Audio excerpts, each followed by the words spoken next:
বলছি কি 500 এ চেঞ্জ হবে? হ্যাঁ হবে দিন। নিন করে দিন।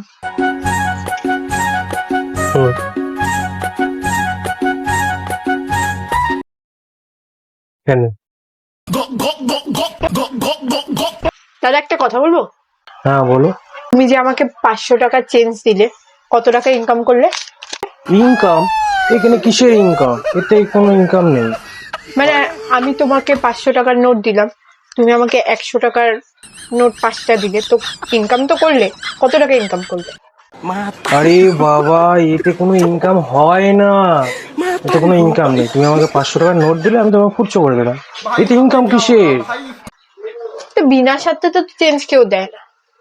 তোমার তো ইনকামের জন্য তো দোকানটা খুলে বসে রয়েছে, ইনকাম ছাড়া তো করোনি।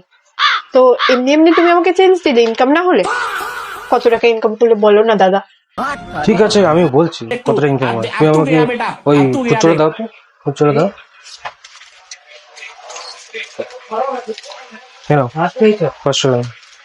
যাও যাও যাও যাও যাও যাও যাও যাও। চেঞ্জটা কোনো চেঞ্জ নেই, যাও চলে যাও। কোথা থেকে সব চলে আসে। আজে গেল কের কাটাটা, আসে গেল কের কাটাটা।